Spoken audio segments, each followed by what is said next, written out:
Good morning, everyone. Welcome to Wealthy Wednesday. I hope you're having a great week so far. Today, we're going to shift your mindset around money, okay? Because it's not just making more money is not just about the job you have or finding something that's going to give you more money. It's also about how you think about money and how you think about yourself as well. So we're going to look at some of the limiting beliefs that are keeping you stuck. I'm going to show you how you can build a mindset that attracts opportunity as well. It's whether you're looking for a raise, whether you're looking to start your own business, whether you are setting yourself up for retirement. It doesn't matter where you are at your stage in life. If you want more of financial abundance, it actually starts with believing in your own worth. Okay, so let's have a look at redefining your relationship with money. All right, so the first thing I want to ask you guys is, what do you believe about yourself when it comes to money? Do you think you're good with it? Do you think you're bad with it? Do you think that it comes in and goes out way too quick? Is there more going out than coming in? Okay, what are your beliefs around that? So this is where you need to really take that time to reflect and just think about how you feel about money, because it's these things that the way we perceive it has to be perpetuated. So if you feel like you're not good with money right now, then the first step is to really acknowledge, okay, well, what is it that I feel? What is it that I believe? Because until you acknowledge that this is the problem, you can't then find the solution, okay? Now, this is not about judging as well. It's not about judging, why am I not good with money? None of that. Okay, that's going to take you down a deep, dark rabbit hole. A lot of our beliefs in general, and specifically around money, have come from those throwaway comments that we all heard growing up. Okay, money doesn't grow on trees. We can't afford it. We don't have enough money. You don't need that. It's a waste of money. It's hard to make money. You got to work hard for your money. Rich people are greedy. Money is the root of all evil. All right. These are all these little throwaway comments that we've heard growing up. And when we are in that early developmental age where we have no filter, everything just goes in. So what we hear, what we see, we interpret it the way that we interpret it in our little tiny brains, and these form our beliefs. Okay. Now, if that's been how it's been for however long, to be able to change it. And the good news is that you can change a belief, all right? Every single belief out there is simply words that you've heard on repeat. And then they've become this pattern. It's like the track has been worn into the record player. So then that's what it is, okay? It becomes this pattern that we keep perpetuating. And it makes us feel a certain way, and then the law of attraction causes us to have evidence to support that. So these beliefs get stronger and stronger because we've got the evidence to support it as well, okay? And this is where it's going to take a little bit of real honest reflection and questioning. Is this a belief that I want to keep? Is it really real? And you might say, yes, it is, because this is my reality, okay? Because law of attraction, your reticular activated system, it is providing you with the evidence to support the belief. So this is why it can be so hard. It's like, well, no, this is fact. It's how it is. It's my reality. You can't change it, but you can if you want to, okay? Because out there, for every single belief that you have, there is somebody else out there who believes the opposite, okay? And they have evidence to support their belief as well. So, we all know that there are extremely rich people in the world, and there are extremely poor people in the world, and there's everything in between, okay? So the rich people, they have beliefs around money. They believe that money is everywhere, that there is abundance, that it's easy to make. Okay, they've got the evidence to support their beliefs because they are rich. People who are poor believe there is not enough money. rich people are greedy, they should share it out, there's not enough, there's lack, there's all of this sort of stuff going on, they have evidence to support their belief system because they are poor. So who's right? All right? There's no right or wrong, there just is. So if you have a belief system that is not working for you, if it's like, I don't want this to be how it is anymore, you can change it. All right? You can change it. It'll take a little bit of work, it'll take some effort, it'll take consistency. It can be done though, but you've got to decide that you want to do it. Okay? So when you have beliefs that make you feel bad, for want of a better word, then you are vibrating at a lower frequency. The law of attraction is going to bring you things to match that frequency. If you're a sciencey person, your reticulator activating system is going to bring you things that you are focused on. Okay, and that's how we perpetuate things. But if we start to make these little shifts though, and start to turn things around, that's when you'll see the needle will start to move. Okay, so let me give you some practical tips that you can do to get your needle moving. Okay, the first thing with everything, the first step is awareness. You need to be aware of your beliefs around money. You need to be aware how you feel when you think about money. Okay, and again, this is not about judging. This is not about trying to figure out why you feel like that or where did it come from necessarily. Okay, it is what it is. You just need to be aware. This is what I believe. This is what I feel. That's it. Okay, keep it nice and simple, because if you go too deep into that, it's going to take you down a deep, dark hole. And then you're going to be lowering your vibration. You've got to bring more evidence. Okay, we don't want to do that. Awareness, because you can't change anything until you're aware that it is a problem and it is something that you want to change. Okay, then write down those biggest negative money beliefs. Write them down. Okay, the things, and don't get caught up on what is a belief, because a lot of the times we attach beliefs to our values. Okay, but then if you're always saying, I can't afford it, that is a belief.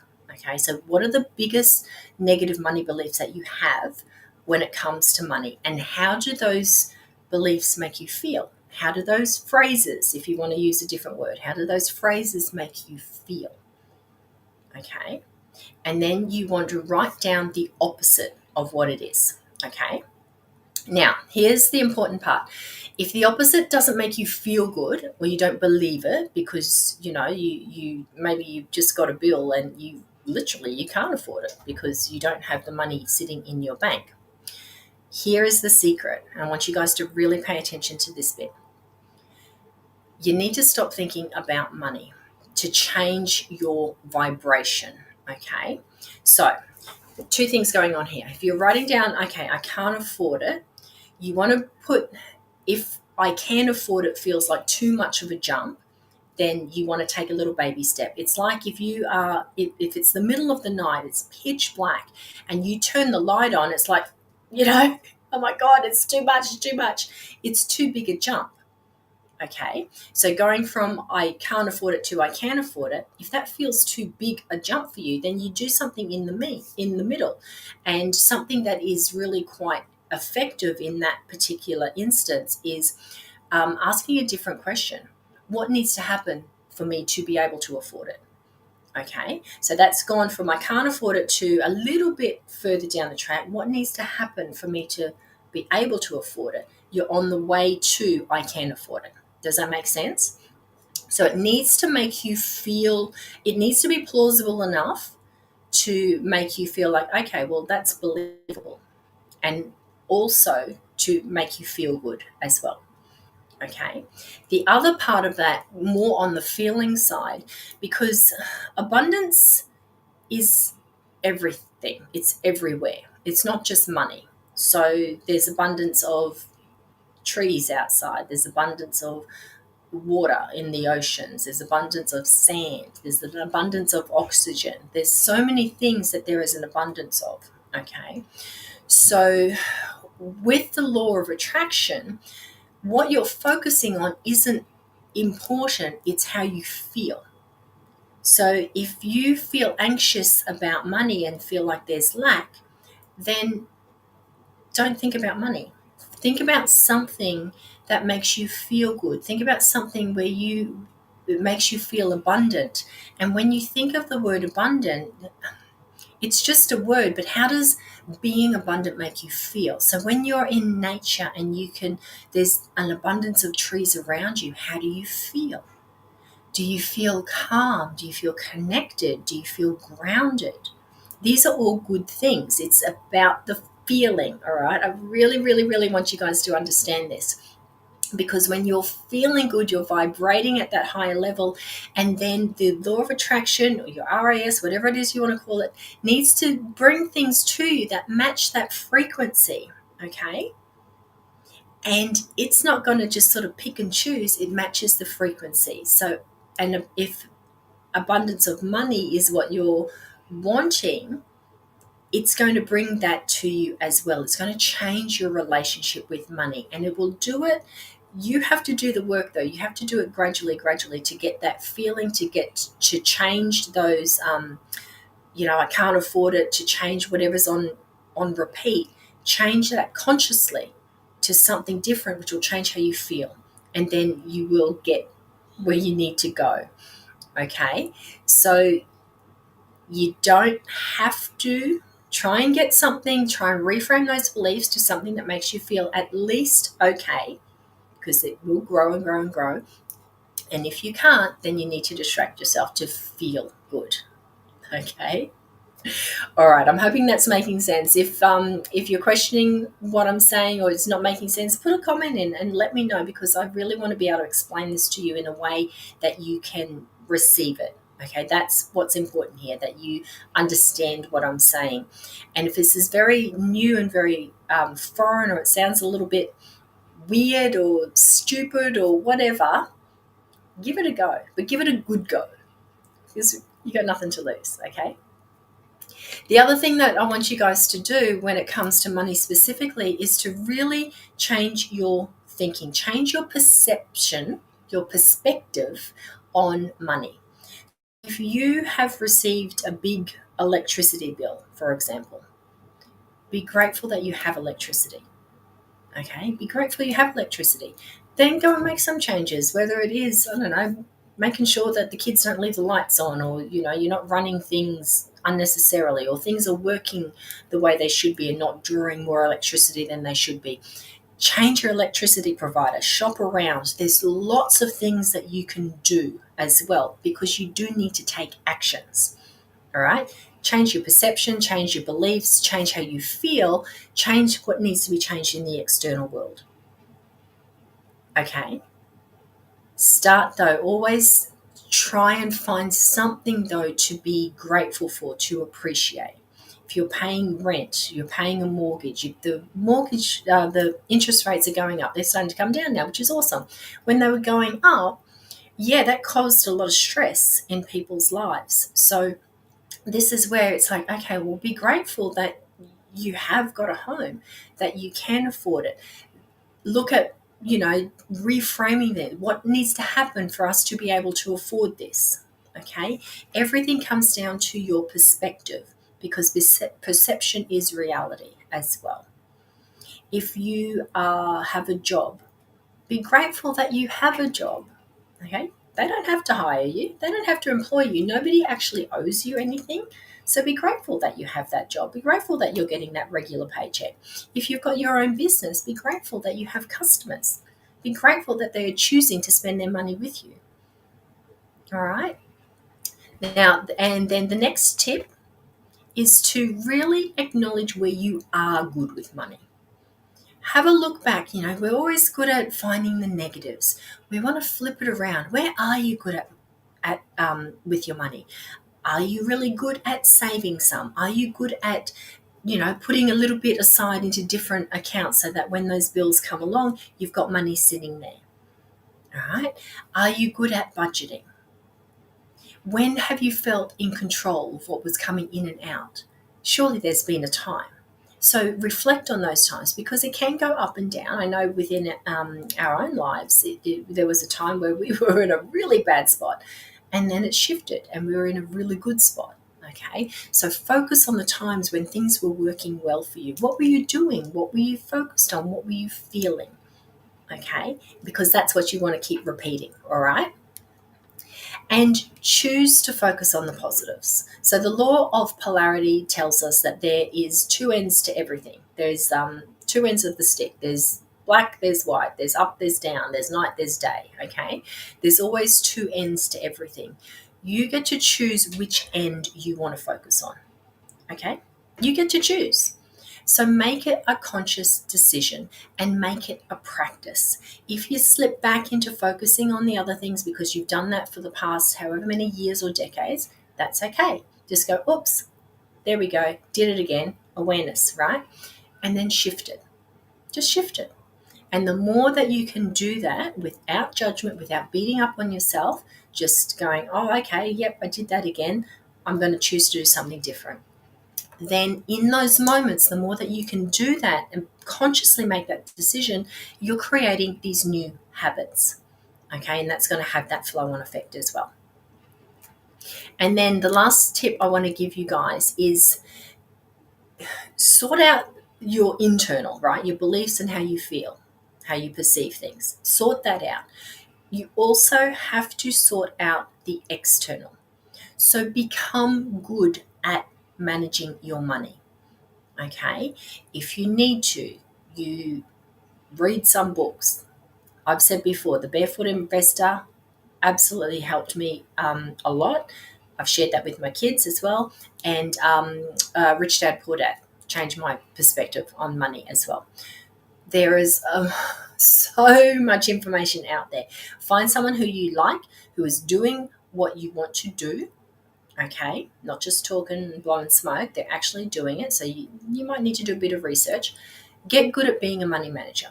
Okay, what I loved about the Barefoot Investor, and look, I've got no affiliation with either of those guys, is that he talked about having a splurge account, he called it. So you're putting every week a small amount of your money is going into different accounts to cover your expenses, to cover your everyday living, your bills, and then he had a splurge one, so that you're not depriving yourself, because that doesn't make you feel good about money as well. So if you want to go and buy whatever you want to buy, this little splurge account, you know that you can use that if you want to. So that makes you feel good about the money as well. All right. Make conscious decisions on where you spend your money. Be happy with the decisions that you make. If you decide that you want to buy, I don't know, a dirt bike, be happy that you've made that decision. Don't buy it and then regret it, because that's not going to feel good.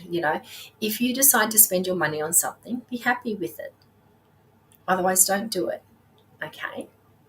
And you can reframe as well for things like, okay, well, if I don't buy this dirt bike, all right, it means that I will have plenty of money when, I don't know, ABC bill comes, my electricity bill comes in, or if I want to go on holiday or something like that. And knowing that I'll be able to pay for that easily feels really good. So you can reframe pretty much everything, but you've got to want to do it, and it'll take a little bit of practice. So go easy on yourself. All right. And if anyone out there is looking for a raise, believe you are worth it first. Okay. Know your value. You bring value to an organization. Okay. Feel good that you do that. It's not egotistical. It is, in a way, don't do it as in, oh, I'm better than everyone else and I deserve this. It's more of a, you know what, I show up to work every day. I put in 100% effort. I try to do my best. I help where I can. I add value in this way. I appreciate customers. I respect them. I respect my colleagues. Look at all the different ways that you do add value to that organization. Okay. No entitlement. No, I do this, therefore I should get that. Get rid of any entitlement thoughts. All right? Nobody owes you anything. Sorry. Okay? So get rid of entitlement thoughts. That's just going to block your abundance. Get into that feel good vibration. Be grateful that you have this job. Appreciate that you have the job. Be grateful that you get paid every week or fortnight, whatever it is. Okay? So get into that good vibration, then take a deep breath and you go and ask for that raise. Okay? Remember to point out what's in it for them as well. Show them why you are a valued employee and you ask that way. All right. So it's all about whenever we're taking actions with anything, but specifically with money in this one, you got to get into that good vibration first. Because if you've got thoughts of going on that, or you're entitled, they really should give you this. What else? If we're expecting stuff and coming from that ego sort of perspective, it doesn't feel good in your body to do that. Okay, so you want to get into the good feeling first and then go and take the action. Okay? All right. So I hope that has helped you guys. I hope that has given you some things to think about. At the end of the day, it is all well and good to have all of this, but you are the one that gets to choose whether you do something or not. So if something's not working in your life, know that you can change it. It's up to you, though, to change your relationship with money. It's up to you to take the actions. It's up to you to be consistent. It's up to you to persevere. Don't expect that it's going to turn around in just because you did it once or you did it for a week. You've had however many years or decades doing it one way, so now we're changing things around, okay? So it's like the light switch. It's not just going to turn on like that and, light up the dark like that. It's we've got this light bulb in our bathroom. When you turn it on, it's really quite dull, and so as it's on, it gets brighter and brighter and brighter and brighter and brighter. Okay, so it's a gradual thing, which is much easier on the eyes, especially if you're getting up in the dark. Okay, so be easy on yourself. Choose to do it. Be consistent. Zero judgment. And as you keep doing it, keep awareness around how you're feeling. Things will start to change. All right? You can do it. You can do it. All right, I'm going to leave you with a quote from T. Harv Eker. And he says, "Your income can only grow to the extent that you do." So that's pretty cool. That's pretty cool. So if you want to grow, that's a choice for you as well. And the more that you do that, everything, including your income, is going to grow around you as well. All right. Have an amazing day, everyone. I will see you again on Friday.